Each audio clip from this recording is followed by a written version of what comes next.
혹시 에어플로우 쓰시면서 UI 때문에 이거 좀 답답하다 이런 경험이 있으셨나요? 뭐 페이지 로딩이 느리다거나 아니면 원하는 정보를 딱 찾기가 어렵다거나 할 때요. 사실 지금 UI가 겉보기엔 뭐 그럴듯해 보여도 속은 좀 낡은 기술 때문에 골치를 앓고 있다고 해요. 이게 그냥 불편하다 여기서 끝나는 게 아니라 어쩌면 에어플로우 발전 자체를 좀 막을 수도 있다. 뭐 이런 얘기까지 나오더라고요. 네, 그래서 오늘 저희가 좀 깊게 파볼 자료가 바로 이 문제, 이걸 해결하려는 제안서입니다.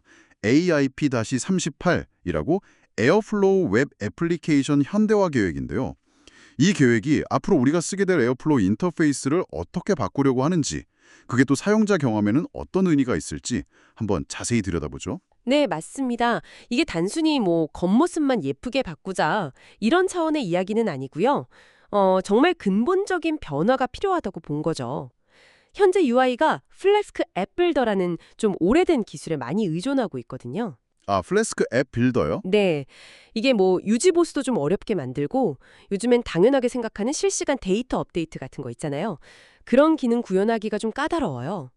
이런 기술적인 제약들이 결국 사용자들이 느끼는 UI 속도 저하나 불편함으로 이어지는 거고요. 그렇군요. 단순히 느린 게 문제가 아니었네요. 그렇죠.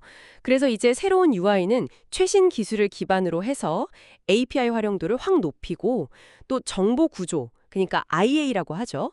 사용자가 정보를 쉽게 찾고 이해하게 만드는 뼈대 설계요. 그리고 사용자 경험, UX, 이걸 완전히 뜯어고치는 걸 목표로 하고 있습니다. 물론 다크모드 지원 같은 시각적인 개선도 포함해서요. 다크모드 좋네요. 네, 그리고 더 나아가서는 커뮤니티의 참여를 좀 더 쉽게 만들고 장기적으로 봤을 때는 실시간 UI 같은 더 발전된 기능을 위한 기반을 다지려는 그런 의도도 있는 겁니다. 와, 그럼 정말 기술 스택을 완전히 바꾸는 거네요. 그 많은 기술 중에서 특별히 리액트를 선택한 이유가 있을까요? 요즘 워낙 많이 쓰긴 하던데. 네, 리액트가 현재 뭐 가장 인기 있는 UI 라이브러리 중 하나잖아요. 커뮤니티가 정말 크고 활발해서 기여하기도 쉽고 문제 해결 지원받기도 좋고요. 또 유연성이 높고 테스트 개선에도 유리하다는 점이 크게 작용했습니다. 여기에 이제 타입스크립트를 써서 코드 안정성을 높이고요. 네. 차프라 UI라고 미리 만들어진 디자인 부품 모음 같은 게 있어요. 이걸 활용해서 좀 일관성 있는 화면을 만들고 리액트 쿼리라는 도구로는 서버 데이터 처리하는 작업을 훨씬 쉽게 하려는 계획입니다. 그러니까 이게 단순히 개발자들만 편해지는 게 아니라 결국엔 저희 같은 사용자 입장에서도 더 빠르고 안정적이고 또 일관된 UI를 경험하게 된다. 뭐 이런 말씀이시죠? 바로 그겁니다. 네. 기술적인 선택 하나하나가 결국 사용자 경험 개선으로 이어지도록 설계하는 거죠. 실제로 이런 기술들을 적용해서 만든 개념 증명 POC 데모 사이트도 공개되어 있어요. nova.astronomer.io인데 데모 사이트도 있어요? 네, 이게 뭐 최종 디자인은 아니지만 이런 식으로 만들 수 있구나 하는 기술적인 가능성을 보여주는 좋은 예시라고 할 수 있죠. 기술적으로 가능하다는 건 알겠는데 이게 실제로 에어플로우를 좀 확장해서 쓰시는 분들, 특히 직접 플러그인 만들어서 사용하시는 분들한테는 어떤 의미가 있을까요? 기존 플러그인이 갑자기 안 돌아가면 어쩌나 뭐 이런 걱정도 하실 것 같거든요. 그거 정말 중요한 질문인데요. AIP 쌈파리서도 당연히 그 점을 고려했어요. 그래서 기존의 플라스크 템플릿 기반으로 만든 플러그인들 있잖아요. 네네. 그걸 일단 아이프레임 안에 렌더링하는 방식으로 하위 호환석을 지원할 계획이에요. 그러니까 기존 플러그인도 새 UI에서 돌아가도록요. 일단은 돌아가게끔. 네, 일단은요. 물론 이건 임시 방편이고요. 장기적으로는 업데이트된 프레임워크랑 테일윈 CSS 같은 요즘 도구를 쓰는 새로운 방식, 그리고 최종적으로는 리액트 기반 플러그인 개발을 목표로 하고 있습니다. 그렇군요. 단순히 기술만 바꾸는 게 아니라 아까 사용자 경험 전체를 다시 설계한다고 하셨는데 이 정보구조 IA랑 사용자 경험 UX 재설계는 구체적으로 어떻게 진행되는 건가요? 이게 말처럼 쉬운 작업은 아닐 텐데요. 맞습니다. 기술 교체만큼이나 어쩌면 더 중요한 부분일 수도 있죠. 이걸 위해서 UI 특별 관심 그룹 SIG라는 걸 만들었어요. 여기서 커뮤니티의 다양한 의견을 계속 듣고 있고요. 사용자 조사도 하고 경쟁 제품 분석도 하면서 사용자들이 진짜 뭘 필요로 하는지, 정보를 어떻게 배치하고 보여줘야 가장 직관적일지, 그러니까 최적의 IA와 UX 흐름을 설계하는 데 집중하고 있습니다. 커뮤니티랑 같이 만들어가는 거네요. 그렇죠. 목표는 그냥 보기 좋은 UI가 아니라 진짜 쓰기 편한 UI를 만드는 겁니다. 그리고 또 중요한 게 사용자들의 혼란을 줄여야 하잖아요. 그래서 점진적으로 도입할 계획입니다. 아, 한 번에 확 바뀌는 게 아니고요. 네, 처음에는 기존 UI랑 새로운 UI를 같이 제공할 거예요. 그래서 사용자가 원하면 새 UI를 선택해서 써볼 수 있게, 이른바 옵트인 방식이죠.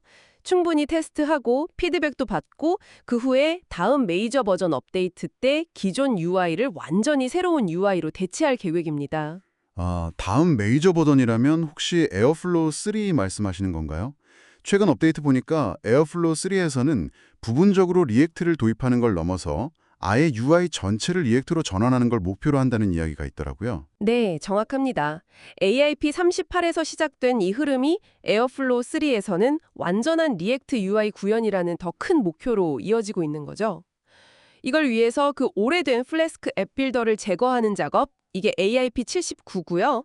또 리액트 기반 플러그인을 더 잘 지원하기 위한 개선, AIP 68, 그리고 UI를 위한 전용 REST API 구축, AIP 84, 이런 구체적인 하위 제안들이 지금 진행 중입니다. 와, 정말 큰 프로젝트네요. 그러면 또 아직 뭐 대금 목록이라던가 관리자 페이지처럼 기존 방식으로 남아있는 부분도 있긴 하겠네요. 네, 아직 마이그레이션이 필요한 페이지들이 좀 남아있긴 합니다. 그런데 다행히 그런 페이지들은 대부분 테이블 형태가 많아요. 아, 맞아요. 테이블 뷰가 많죠. 네.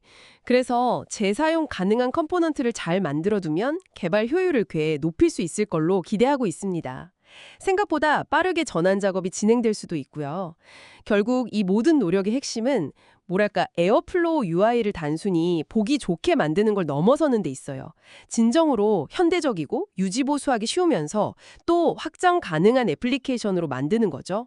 이를 통해서 API 활용도를 높이고 커뮤니티 참여도 더 활성화하고 궁극적으로는 사용자분들께 더 나은 경험을 제공하는 게 목표라고 할 수 있겠습니다. 네, 오늘 말씀 들어보니까 정말 기대가 많이 됩니다.